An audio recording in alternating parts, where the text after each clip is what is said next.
It is 7 p.m., June 24th, 2025. Calling to order the Impact Fee Advisory Committee. City of Kyle, Texas. Could we have a roll call? Copeland, Here. Webb, Here. Stiegel, Here. Onken, Caliphate, Here. Haupt, Serrato, Here. Bush. Approval of the minutes. Consider approval of the Impact Fee Advisory Committee, October 10th, 2023, special meeting minutes. Motion to approve the Impact Fee Advisory Committee meeting minutes from October 10th, 2023. And I'll second, being the only person who was at that meeting. Do we have a vote here? All in favor say aye. Aye. Aye. Any nays? Vote carries. Citizen comment period with Impact Fee Advisory Committee. Impact Fee Advisory Committee welcomes comments from citizens. Those wishing to speak are encouraged to sign in before the meeting begins. Speakers may be provided with an opportunity to speak during this time period on any agenda item or any other matter concerning the Impact Fee Advisory Committee business, and they must observe a 3-minute time limit.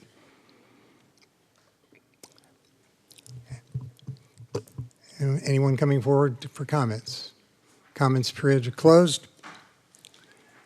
Item 2, staff reports and presentations. Receive a report, hold a discussion, and provide staff feedback regarding the impact fee update process and future meetings. Welcome, Mr. McCollum. Good evening, Impact Fee Advisory Committee. I'm actually just going to introduce this item and kind of introduce our partners that are helping the city really analyze our impact fees. We have Tim with our water department, and then we have Grady with HDR, and I'm actually going to turn it over to him to really kind of go through this presentation to really kind of, and this is really a one-on-one presentation to really get us set up for this impact fee. And then we have some of the dates that we're hoping that we can continue to have these discussions and kind of show where we're at with this. So with that, I'll turn it over to you. All right, well, thank you, and good evening. As was stated, this is just kind of an overview presentation tonight. There's not a whole lot of things that are specific to Kyle. We just kind of want to go through the process, give you a little bit of background on what impact fees are, the process that we're going to go through as we update the city's existing impact fees, and then again, a schedule, and probably most important to y'all, what do we see your role and what does your role need to be throughout this process?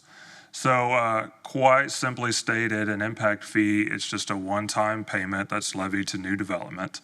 It is intended to recoup a portion of the capital cost, in this case for water and wastewater, of providing service to that new customer that is connecting to your utility system. They are intended to help mitigate rate impacts arising from capital cost. A long time ago, whenever some of these areas, primarily in Central Texas, really started to grow rather rapidly, the question was raised, well, hey, why do existing ratepayers need to pay for all of this new capital that we need to bring in order to help serve new customers? So impact fees came about. And we say that it helps make growth pay for itself. And I just want to be very clear about that, because I'm always asked, or we always get asked, well, if you have impact fees, does growth pay for 100% of growth? And the answer is no. In a perfect world, that answer would be yes, but that's just not the case. But impact fees do help that. And so basically cities that have impact fees, it gives them an additional revenue stream coming in for the water and wastewater utility to help pay for projects that are related to growth. You cannot use those fees to pay for O&M or things like that. But by using this additional revenue stream coming in to pay for those growth-related projects, it does help keep your water and wastewater rates lower than they would be if you didn't have impact fees, basically. And why I say help is a lot of times there's timing issues.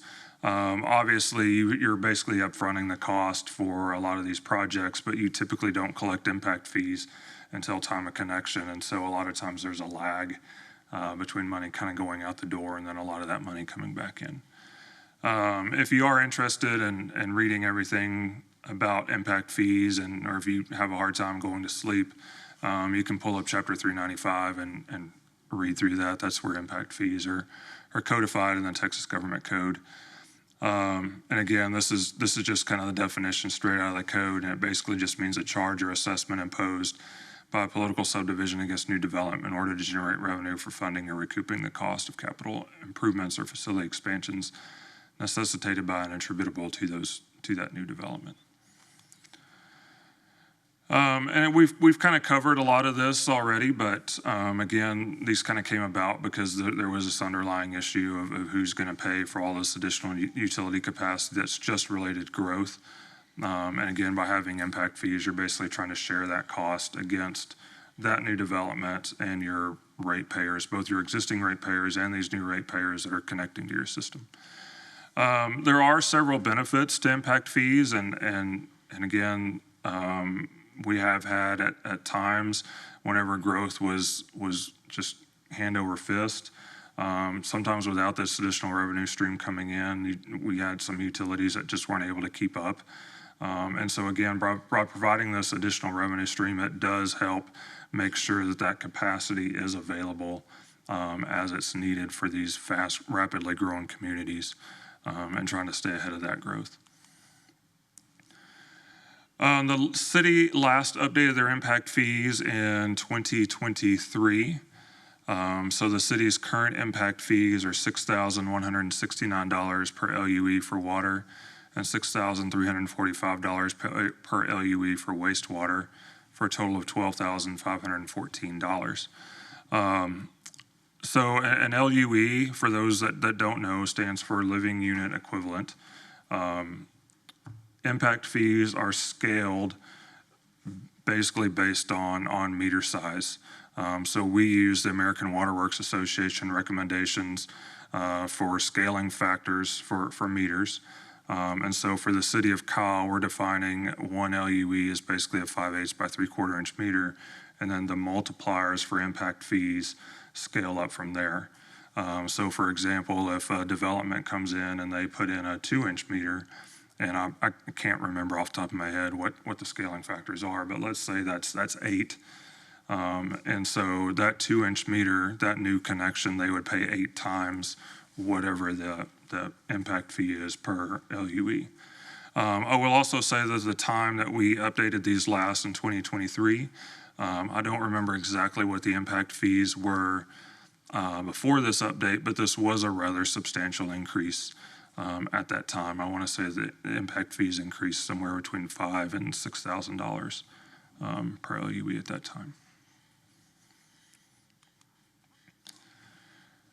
So kind of why we're doing this again. The city has recently completed a water master plan update, and so we have much better information now on future needed water projects, as well as growth projections, at least for the water utility. And so now is kind of a good time to do this. And the city is also in the process of updating their wastewater master plan.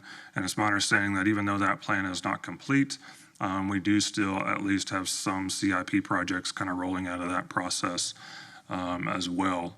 And so now is a really good time to do that while we have this information as we move forward.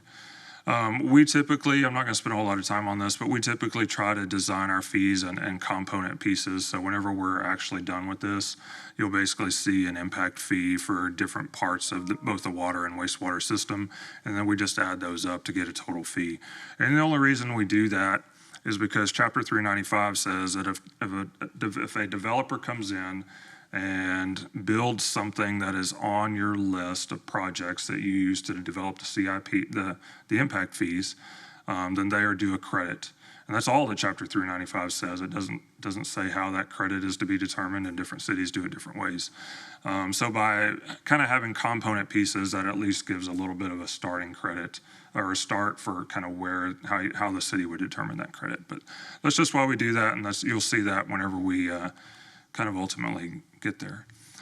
So the steps that we have to go through in determining what this maximum fee can be. So we have to define the impact fee service area and land uses, and we're using the city's ETJ for that. From that, we're estimating water and wastewater water and wastewater utility demands. For that, we're basically using the city's billing data to determine the number of current meters and the current demand that they're billing for water and wastewater. And then we are trying to be as consistent as we can with growth rates provided typically in the water master plan for how we're going to grow those connections and that demand throughout time. The other thing that Chapter 395 says that we have to do is we have to compare the projected demand to the city's existing capacity. So we've kind of started this process a little bit and working through with city staff. These are the existing assets that the city already has and the capacity for each one of those assets, just so we can accomplish this step. Once we're done with that, then we start looking at the CIP, the Capital Improvements Program. Again, we're looking at a 10-year window, and we're only looking at projects related to growth. So again, we cannot put O&M projects in here. If the city is replacing a 6-inch pipe with another 6-inch pipe, that is not eligible. So those types of projects, rehabilitation projects, are not eligible. Just projects that are adding capacity to the water and wastewater system. So once we have that CIP developed, then we look at allocating current and future service demands to facilities. So just because you've already paid for something doesn't mean that you cannot go back and recoup a portion of that cost through impact fees. So if there are existing assets that are already constructed, as long as there is excess capacity within those utility assets, we can recoup a portion of assets that are already constructed, already paid for as well. So whenever we're done with that, then we end up with what is called the calculated, it's the weighted cost of existing and new capacity per LUE. And then once we get to that part, Chapter 395 says that you have one of two options. You can either do what's called a rate credit. And again, Chapter 395 is a little bit vague on what that rate credit is, or they're not vague on what the rate credit is, but there's not a real hard and fast way to calculate that rate credit. So we have our process that we use, that we basically go through and we work with city staff to work through some assumptions and try to determine, okay, do we have this CIP project that costs X number of dollars? How much of that do we think is going to be recouped through the utility rates? Because the idea is that we don't want to double charge these new customers. So we don't want to levy an impact fee on them and then recoup those same costs through their rates. So we have to give either a rate credit, or Chapter 395 says that once we have this weighted cost of existing and new capacity, we can just take that and cut it in half. And then that becomes the maximum impact fees that you can levy. The city is going to be better off by using the rate credit method. That's going to produce a higher impact fee, but we will present both just so you can kind of see what the difference would be between using those two different methods. So just some items that, again, that you can use this fee for: construction, engineering, land acquisition, financing cost, and then engineering costs associated with land use, capital improvements planning, or actually the cost of the study gets rolled into the impact fee as well. And so I will say that the city has kind of some different options that they can use impact fees for, or how they can use those impact fees. The city can bank impact fees, if you will, and then pay cash for projects. Or you can also use impact fees to pay debt service, as long as that debt service is associated with projects that added capacity to the system. So things that the impact fees cannot be used for, and we've covered a lot of these, is operations and maintenance cost.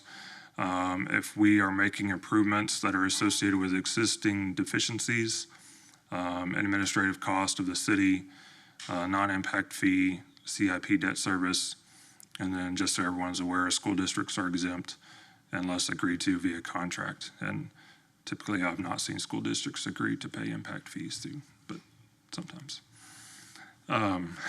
So the advisory committee, that y'all, and why you're here tonight, the Planning and Zoning Commission, as y'all are, is normally appointed as the CIAC, the Capital Improvements Advisory Committee. I always call it the Impact Fee Committee, but really it's the CIAC if we want to be technical about it. And if the fee is going to be charged outside city limits, as the city of Kyle is going to do, then we do need someone that resides within the ETJ on the committee as well.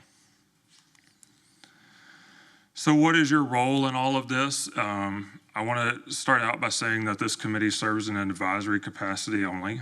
So this is not a rulemaking committee or a committee that's going to determine policy or really determine what the impact fees ultimately are. You will advise and assist the city in adopting land use assumptions. That's something that we have to do according to Chapter 395. If I'm being completely honest with you as a committee, the land use assumptions have no bearing whatsoever on the impact fee. But Chapter 395 says that we have to do it, and so we do work through existing planning documents and try to come up with a very basic land use plan. You will review the capital improvement plan, and then as a committee, you are supposed to still continue on after this process is done to monitor and evaluate the implementation of that plan and file semi-annual reports to City Council. And then ultimately, you will need to determine later on, way down the road, if an impact fee update is needed at that time. So whenever we move forward and we end up with a draft plan, that plan will come to you, and you, as the CIAC, you will vote to approve that plan, or to approve that document. And whenever you approve that, you're basically verifying that the land use basis for the CIP appears to be reasonable, that the CIP has been reasonably defined, that the maximum impact fee has been reasonably calculated, and that the resultant maximum impact fee is X. And as we go through this process, I'm probably going to use the term reasonable a lot, and y'all are probably going to get tired of me saying that. And I don't know y'all's makeup. I have had engineers sit on my CIACs before, and they were really, I mean, they kind of understood all of the engineering. But that is generally not the case. And so we don't expect you to be experts in engineering or experts in land use planning. We're going to try to take the time that we can to explain everything to you, explain how we're calculating impact fees. And then if you at the next meeting when we start talking a little bit more specifics, if you have questions about any of the process or the CIP, we'll make sure that we have people here that can answer those questions, whether that's me on how the impact fee has been calculated or city staff, more than likely answering questions on the actual capital improvement plan. So again, this advisory committee will adopt the impact fee report. And as part of that, you can make recommendations to council, but they're recommendations only. And typically those recommendations are just, okay, we have determined that the resultant maximum impact fee the city can levy is X. And we either recommend that council adopt that they move forward with the maximum, or sometimes we'll see that the maximum impact fee is whatever it is. And the impact fee advisory committee will basically say, well, no, we wouldn't recommend that you levy that whole fee, that you something less than that. Ultimately, it is council's choice whenever this goes to council, and council will have the option of adopting revised impact fees that are anywhere between 0 and up to the maximum that is determined by this report. And that's kind of where you end. So the good news is that you only have 2 bullets out of all of these. And then from that, City Council has to set a public hearing date and provide notice of that public hearing. That has to be noticed at least 30 days prior to City Council conducting the public hearing, and then City Council can take action. And typically they will take some action at least the same night as the public hearing. So kind of where we see this going forward, this is a pretty tight schedule, but this is what we're working towards. So we're today on June 24th, just kind of going over some of this information rather briefly. July 9th is when we would like to have the next meeting with you. And that is not on your normal meeting night. That's on a Wednesday night instead of a Tuesday night. And I will apologize for that because that's my fault. I have a city council, I already had a city council meeting that I'm making presentations to on Tuesday night, and I could not move that. So we're aiming for July 9th. At that meeting, you would receive the report. You would actually receive the report prior to that meeting. But we would, at that time, at the next meeting, the idea is that we're going to walk you through that report, let you ask all the questions that you want to ask, either on methodology or the projects themselves or anything else about impact fees that you want to know. You would have the option of adopting the impact fee report at that time. Or if you did not feel comfortable doing so, then we would work to schedule another meeting as soon as we could, in which time frame y'all would feel comfortable approving that report. Assuming that we follow this schedule, then July 15th is when council would set the public hearing date, and then the notice would go out almost immediately after that, so that we think council could hold the public hearing and take action on August 19th for updated impact fees. Again, this is a compressed schedule, but there's some reasoning behind why we're trying to get this done as quickly as possible. It's wide open. Any questions? A few questions, if you don't mind. You mentioned credits. I'm not understanding that concept well. Could you define that more in practice for me, or maybe we discussed that at the July 9th meeting? Just that's the concept I'm not fully grasping. Yeah, so Chapter 395 basically, so let's take a hypothetical example, and let's say that you have a ground storage tank, a water storage tank on your CIP. And what we've seen occasionally is there may be a development that they need that ground storage tank to be built in order to be able to supply water to that development. And the city says, well, yes, we understand that, but we're not going to build that ground storage tank for 7 years.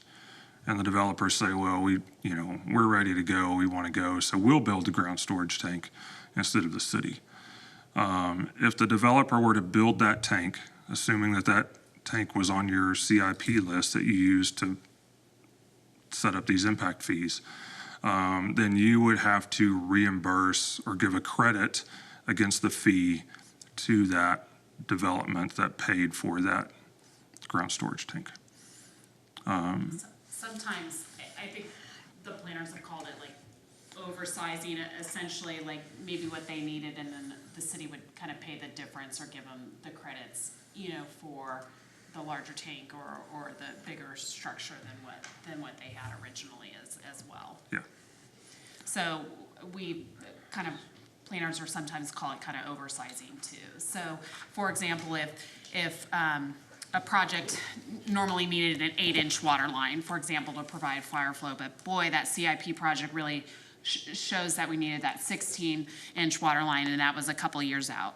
We would ask the developer to put that 16-inch line in, and then do the cost difference between that 8 and 16. Thank you. And then we're discussing the 10-year CIP. If we recommend something to council that is grossly over or underestimation of what is needed in practice, is there time within that 10-year period to course correct, or is it locked in for a 10-year period? Yeah, so I would say CIPs are really focused, in like the next 5 to 10 years, but you're right. We touch CIPs every year. The impact fees can be touched, pretty often as well. So this is something that we would work to continue to refine and focus those CIPs as we go through the process. Thank you. And then you mentioned that there was 2 different ways of calculating the rates. The one that you're outlining is the recommendation versus taking the number and dividing it by 2, if I understood right. And you mentioned that the first option was better for the city. Can you define what better means in practice? It's going to produce a higher impact fee. So the city would have more, could set those impact fees higher and have more revenue coming in from that revenue source. Thank you. My last question is, knowing the compacted timeline here, what are those variables outside of August 19th that we should be aware of to make sure we're not running into any kind of deadlines or hitting any kind of unforeseen consequences if this drags on beyond the 19th? I think just to kind of, and you can tell me if I'm not answering your question, but as far as variables go, it's really the biggest one is just going to probably be getting you all to a place where you're comfortable moving forward with this and sending this on to council. Again, this is a quick timeline, and we don't want to feel like we're rushing you through a process. But at the same time, we are trying to get this approved by the end of August. So we do have, you know, a little bit of wiggle room if we needed to. And so that's probably the biggest variable. I mean, we're myself and city staff are working hard right now to develop all these numbers and do all the math and get that report ready and start discussing that report. So we have vetted it as best we can before it comes to this body. But again, we do want to make sure that you do feel comfortable and that we do answer all of your questions to the best that we can answer them. Yeah. Do you want to add anything to that? I do. I just want to say from a staff level, I do know that some of the stuff's coming out kind of 4th of July week. So we want to give you enough time to really kind of look at that and have in our schedule, making sure that you can get this agenda ahead of time for this impact fee advisory to have some comfortableness to really review it before we meet on Wednesday, the 9th for that too. And as always, staff is available for any questions ahead of time. We can prep and make sure that we have answers for those at the meeting too, to kind of share with the larger board and committee in general, like we always do for general agenda packets that come your way. So I really appreciate you all stepping up for this role and understanding kind of the importance of it and knowing that we're, this kind of aligns with the budget cycle in general. We're really trying to line all of that up. We do have that brand new water plan that's kind of feeding into this as well. So this is the right time for us to look at this, and we really appreciate you being committed to help us. Thank you. Thank you. Any other questions? I have a question. The LUE conversion table you touched on, does it differentiate between like one bedroom versus 4 bedroom? No. So that's a good question. For an LUE, kind of for the planners, that's a single family home. So a house. So there are even fractions of that. So for example, like a multifamily unit might be 0.5 LUEs, so they would even pay half of what the impact fee is. But for you, a living unit equivalent, just think of a single family home.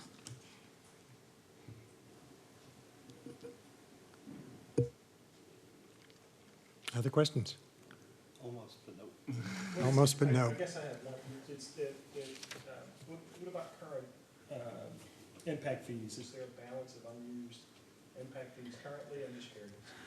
Gosh, maybe a little bit, but sadly, no. I mean, projects are so expensive. Like when you look at what a capital improvement plan costs or a new water tower or anything else, and that's, I think, why Grady was really saying that these impact fees help, because it's never going to substantially pay for the entire cost. So honestly, your utility bills that you're paying every month do go to help pay for some of the infrastructure costs and everything else. So it's a combination of kind of all of the funding sources that come in, the city's general CIP, these impact fees, the utility rates, kind of all of that feed into these plans. So there might be a slight bucket, but honestly, it's almost always being used to pay for new projects and new infrastructure that's coming down the pike.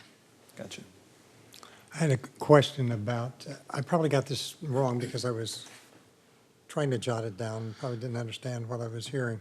But nevertheless, it seemed like you said at some point, a current user, you could go back, and if they're over capacity, you could charge them some part of an impact fee? Now, if there's existing assets on the ground, like any infrastructure that the city has already paid for and constructed, if there's excess capacity in that infrastructure, we can go back and recoup some of that cost through this updated impact fee. But we're not retroactively going back and charging someone a different impact fee that's already paid it. Impact fees are typically levied at time of plat. So that's the other thing to keep in mind, is that any property that has already platted and had that plat approved, their impact fees would not change. They would be platted under, more than likely this last round of impact fees, or sometimes maybe even before that. So those impact fees would not change as well for property that's already platted. Yeah, so, for example, they absolutely, they're tied to the recordation date of the plat. So impact fees are assessed essentially at the time that the plat is truly recorded or subdivided. They're paid, though, at the time of building permit, usually. So you might have a subdivision that maybe, and I'm making this up, but, platted a couple of years ago, and they're paying impact fees from a couple of years ago, too, even though they're paying them now at the time of the building permit. So there is a little bit of a lag between when plats get recorded and truly when impact fees get paid as well. And so it's grandfathered, in other words. It is, and that's everywhere. That's in accordance with state law too. So you have to think about maybe, and it kind of makes sense too when you think about maybe something downtown that has older infrastructure. That infrastructure's already in. They're going to be paying less of a fee than someone that's building brand new infrastructure that's coming online with a brand new subdivision on the edge. A question about this regarding city policy and so forth. Is it possible that the impact fee, a reduction in the impact fee, could be used in part to incentivize a construction project, like, say, infill projects? That's a great question. I'm sure Grady could talk about that too. But there's absolutely some state law that prohibits cities from reducing or eliminating impact fees, because again, it's based on the use and the living unit equivalent and kind of the infrastructure. I think there's other ways that cities can incentivize the project that essentially could help support that project besides waiving the impact fees. So there's a lot of rules and regulations on that too. So it's a little bit maybe not in that money bucket of the impact fee bucket, but could support incentivizing that project in a different area. Thank you. When you said that cities can't reduce or eliminate the impact fee, do you mean on an individual basis or at all? Like, is reducing the impact fee not on the table for what we're discussing? It's not on the table. I think probably you could. For individual developments? Yes. So we have seen at times where a municipality will, on a case-by-case basis, waive or reduce impact fees, and whether they can or not. Yeah. I'm sorry, I might have stated my question the wrong way. I Okay. mean, overall, like, when we say this is our impact fee for everybody, is reducing that an option? Council could. Okay. I don't see that we're gonna recommend an impact fee that's lower than your existing one. That makes, but it's an option, I got you. It is an option. I had a question about the credits. You mentioned, I think, one of the ways that the credits can be applied is as a rate credit. Is that It's a credit against the impact fee. right? So it's, But it's a credit on their rate going forward after the impact fee is. no, So- it's not a yeah. credit against their utility rates. Okay. It would be a credit against the impact fees that they paid. Got it. So let's say that the new impact fees are $15,000. Well, then instead of paying $15,000, maybe this development, if they're due a credit for building infrastructure, then they would pay something less than that. Maybe they pay $13,000 or That makes sense. $14,000. Okay. Understood. Thank you. And again, these are one-time costs. So, and it makes sense that they're kind of connected to the subdivision, because that's usually when you put the infrastructure in too. So that's kind of where that comes in at as well. No question. So when the city is looking to build a new asset to increase capacity or whatever the case be, they're evaluating, they collect revenue for it through impact fees or usage, correct? What is the timeline that is desired to recuperate cost for constructing a new asset? Is there a good duration of time to recuperate that cost? As someone who does utility rates, I think that's a great question, and I would love to be able to say I know the answer. But I really don't think that utilities typically necessarily look at it from a repayment period. There have been times that we do, but in most cases, that's kind of a one-off. Hey, we're building a new transmission line for a wholesale connection or something like that, and looking at the payback period.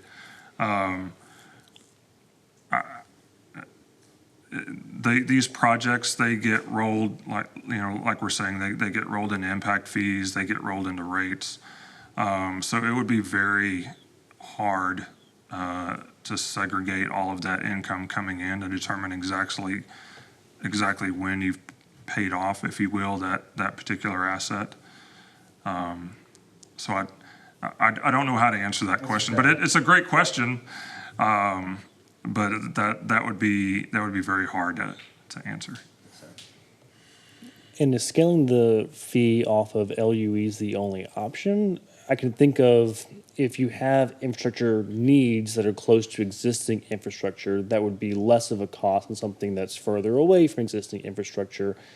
But the method of scaling by LUE would be agnostic to distance from existing lines, or does that make sense? Yes. I would venture to say that 99% of utilities in Texas scale their impact fees based off the scaling factors that AWWA recommends, and that's it. To your point, it is a valid point, but at some level, we kind of have to choose sometimes administrative ease over getting things exact.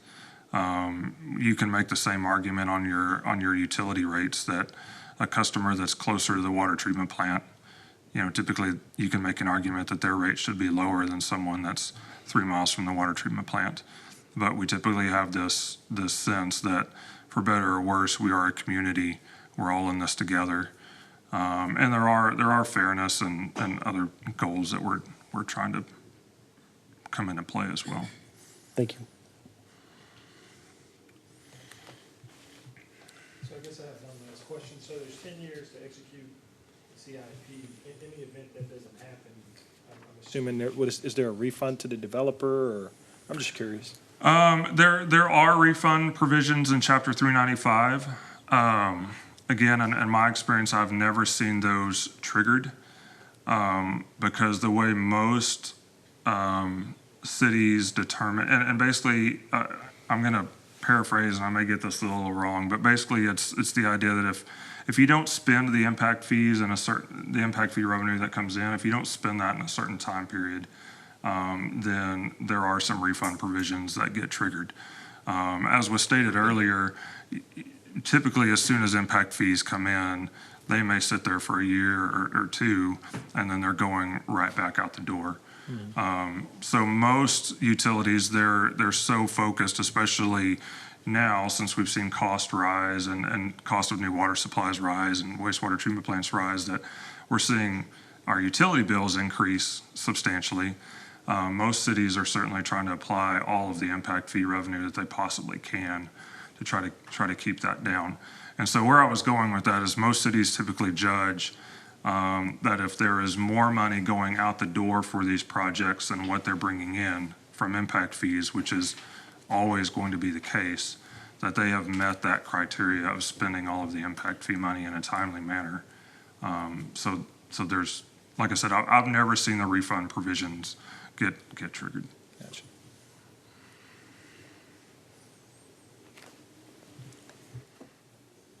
So we'll be getting quite a packet to read before the next meeting. You are. Yes. So I just, again, Wednesday is the new date for July 9th. I really want you to put that on the calendar. It'll be kind of duplicative of what we had tonight. We'll probably do the P&Z meeting first, and then switch over to the Impact Fee Advisory Committee just like this, but we'll make sure that we have that packet out well ahead of time to make sure you have time to really review, get with us on any kind of questions that you have. We'll reach out, and we'll have all the staff members here to really kind of help analyze and answer any of the questions that you have, and knowing that we are absolutely trying to link this up kind of with our budget process and everything else that we have going on at the city. Thank you. It's dawns on me, Commissioner Serrato, you were on the last meeting, Impact Fee Committee meeting, and we had a consensus at the time, if you recall, that these meetings ought to be held every 2 years to review the rates as they are, and here we are. So that's something just for anybody listening might want to just point out that this overlaps nicely with the budget process to be able to do this Yeah. this way. Any further questions? I hate to be the person, just one last question. No, please. The rates for our market, how does it compare to other cities? I'm just curious. That's a great question. I will say, I think that'll be included in the next packet information, kind of just so you can see. Sadly, everybody's rates are based on their own individual problems, I will say, or opportunities as well. So they vary a lot. And we have a lot of different, not only governmental entities that provide water, but there's a lot of different utility districts too that have their own impact rates too. So I think you'll just see just how varied that'll be. But I do think Grady is going to provide some information on kind of what some surrounding jurisdictions and other water and sewer utilities We'll have. compare your existing impact fee, your potential new impact fee to, I think we have a bucket of 10 or 11 other utilities. And we'll review those utilities with staff, and if staff wants to add more utilities, we can. I'll tell you that kind of where you sit right now, you're kind of somewhat in the middle of the pack. I did go a couple days ago and kind of looked through some of those lists of impact fees just to see how much they've changed from last time we did this in 2023. And some haven't changed, but those that haven't changed have typically been those communities that aren't growing. But communities like Buda, in this interim period between 23 and now, they have increased their impact fees substantially, as well as a lot of other growing cities. Just to give you kind of one data point, Pflugerville, depending on where you live in Pflugerville, which wastewater service area you live in, they have the highest impact fees that I'm aware of in the area, and I believe their combined impact fees are $28,000 or $29,000 in OUE. Pretty substantial. I don't see us coming back with that high of a number, but just to kind of give you one data point. But like was stated earlier, you'll be interesting to see kind of how you go from there to other entities that have relatively low. The process is an interesting one for sure, and I encourage everybody to participate because actually this is one thing we do that will have the most direct impact on the fiscal standing, the budget of City of Kyle. So everything else we do is sort of kick down the road and in the future, of pictures of times to come, but this is more immediate. And your attention and involvement's appreciated. Any other question? Okay, thank you. Thank you.